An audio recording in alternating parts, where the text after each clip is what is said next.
Hello and welcome to this video 1 for week 8 of exploring English education at early years and primary. Early years refers to the period from birth up until around 5, when in our education system certainly young people tend to enter primary school. This first video is going to be oriented more about thinking about early years, and video 2 is going to be oriented more about thinking about primary.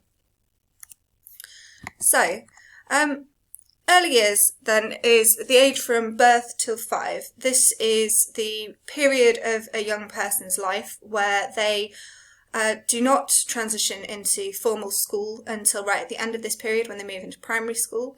So thinking about education and learning is something that we have to tackle a little bit differently than we would at other phases of a child's life and education, because there are no formal requirements around what you should and shouldn't do with a young person between those times, and that will obviously vary dramatically depending on family circumstances, background, environment and beliefs, as it rightly should be, I would suggest, given that parents and caregivers have the autonomy and independence to decide what they feel is appropriate for the young person in their care.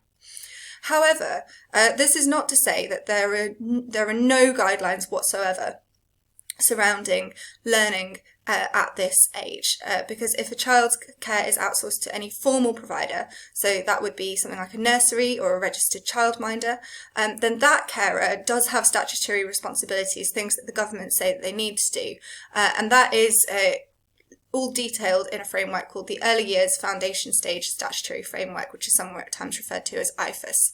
Now, you might have noticed on this module already that typically I don't talk to you about curriculum documents or these kinds of statutory guidance documents. That is because they frequently change. They are not really relevant to many of the conversations that we have on this module, which is thinking about education more holistically. But also because those of you who are thinking about going into teaching will have to deal with these kinds of documents for the rest of your professional life, and those of you who are not interested in going into teaching don't really need to worry about them. However, EEE, I think, is a very interesting document and has been around since 2014 in its current iteration. And because we are talking about a phase and an age range of young people where otherwise we have no other sort of formal document to go on, and no sort of structure that we can examine, I do think that it merits us just having a brief look at it. You do find that children are assessed between the ages of 2 and 3.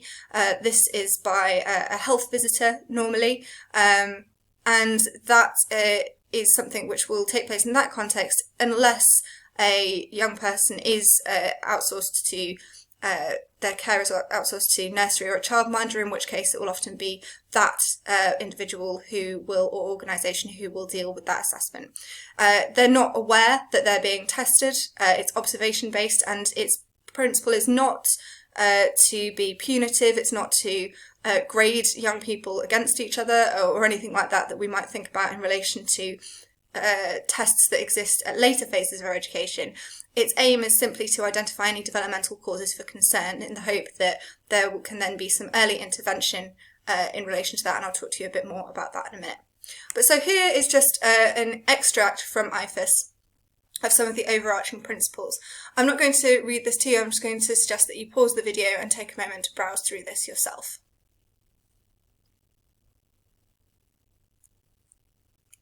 So one thing that you might observe straight away in this document is that it's very, very different from a lot of the rhetoric that we see and that we have discussed throughout the module that comes from government statutory guidance at later phases of education. It is something which is very child-oriented, that acknowledges different rates of development, the uniqueness of individual children. It is, I would suggest, more oriented around relationships and pastoral care and engagement with the child as an individual, rather than what they can and can't do. In fact, on the contrary, rather than saying children need to be able to do X by this age and X by this age and Y by this age, you'll see in that last bullet point that it's got very explicit acknowledgement that children develop and learn in different ways and, crucially, at different rates. This is a document which is often very positively received by practitioners who are working in early years and primary care. And one of the suggestions has been that one of the reasons for this was that this was a very collaboratively produced document where it wasn't something that just came out of the Department for Education, not to suggest that they don't always have advisors and people working with them, but that there was a very heavy degree of involvement from professionals actually working with children of this age, which I just think is an interesting thing for us to reflect on. As with any phase of education, there are key debates that come up again and again and are often the things that are focused on when people have conversations about early years, and these are just outlining for you what some of those debates are. The first and most frequent debate is around a concept called school readiness, which we are going to talk about in the live session this week. This is the idea that perhaps there should be a baseline set of expectations that mean that a young person is ready for school.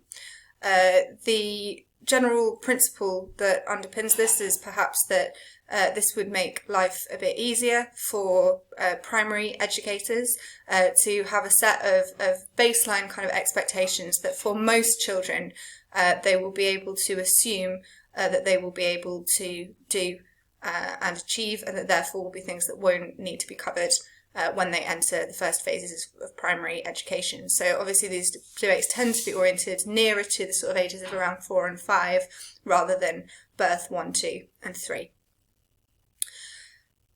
On the one hand, there is obvious force to this argument in terms of minimising the range of different abilities that young people will enter school with, and the kind of crucial phases of early education being made easier for teachers. On the other hand, there are many critiques of this in terms of equity and parental ability to engage in some of these practices. Sometimes school readiness is discussed in terms of academics. Should this be something where, for instance, parents should be reading with young people, caregivers should be reading with young people, perhaps books should be something that are familiar? Are there conversations that are worth having around introduction to writing or baseline levels of knowledge about particular things? Sometimes, though, this debate is oriented around more practical things like toilet training and whether or not young people, for example, should be able to use cutlery by the time they enter school. These are two quite different iterations of the debate, but I think equally important. This debate often comes down to the question of should children be ready for school, or should school be ready for the children?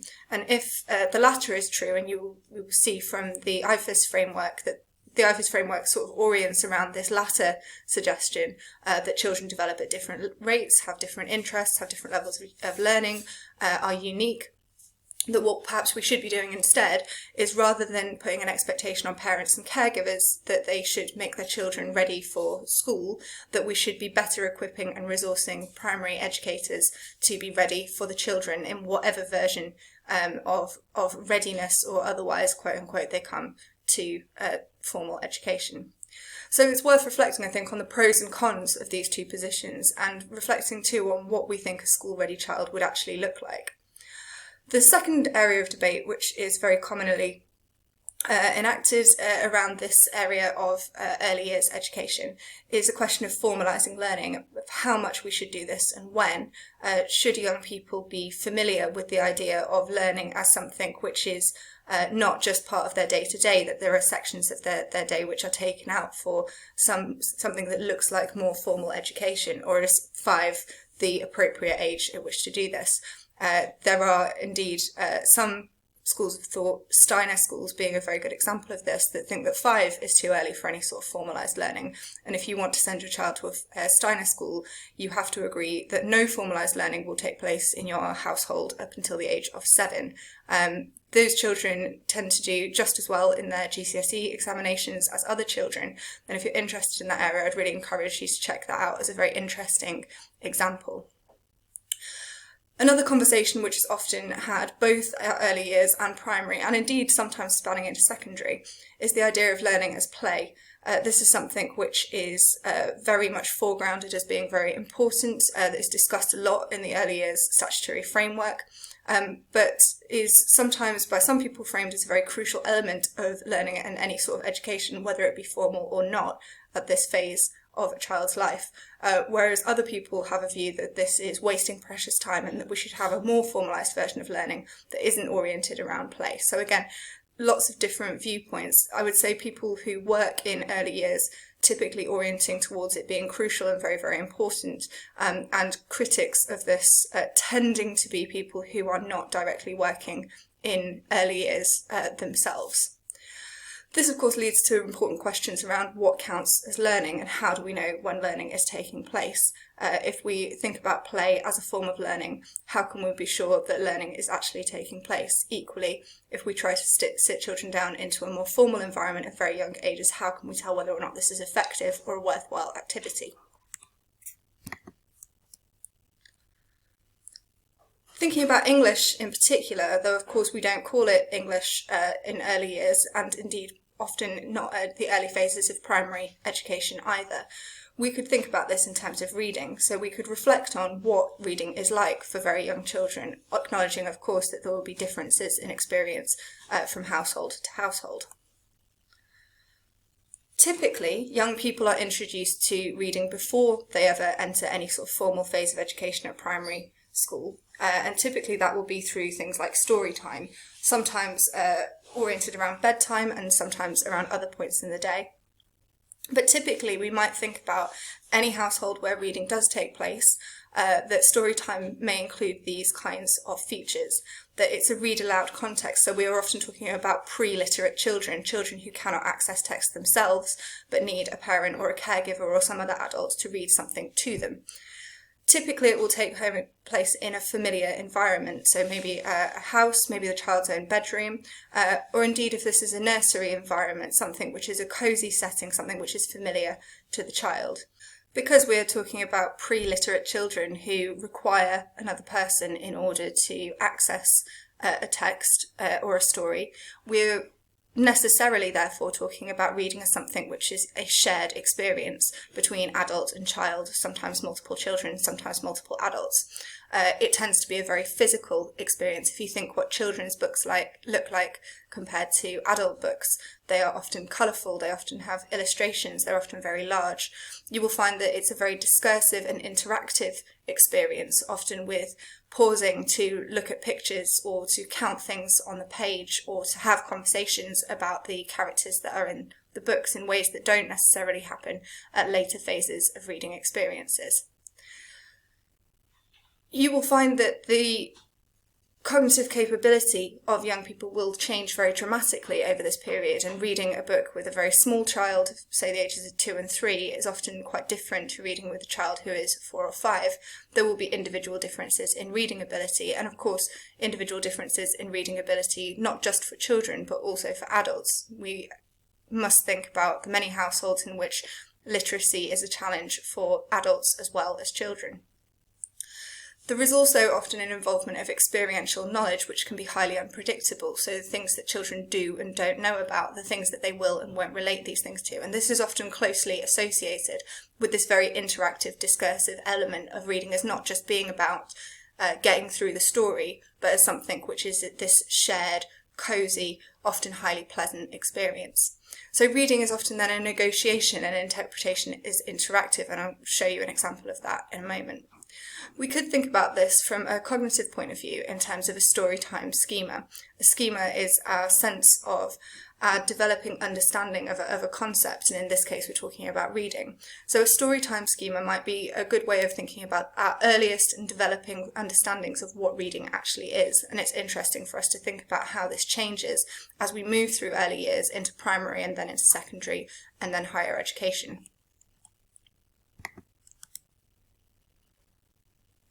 So schemas then is a very well established concept in cognitive linguistics. It's something that I do a lot of work with when I'm not teaching you. It's something that my research is very much oriented around with. And it comes from something called schema theory. Schema theory makes very simple claims about how we organise and draw on our background knowledge. So essentially it says when we wake up in the morning, our brains are not blank slates. We don't start doing everything from scratch. We have background knowledge, we have early experiences, and we draw on that knowledge to build and develop our sense of what's going on. It's how we navigate the world around us. So for schemas, for activities like reading and writing, these are things that will be incrementally developed and might include sort of positive or negative associations. So early experiences of reading as something which is unpleasant or writing as something which is very difficult might potentially have very negative impact in terms of how willing a young person is to engage with those processes as they shift into formal education.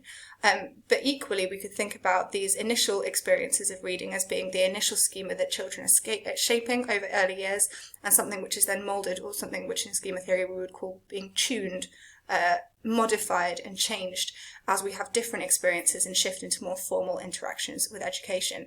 And very interesting, I think, to reflect on as we move into later phases of education and talk about studying fiction and studying texts, how those schemas are shaped and changed by those experiences.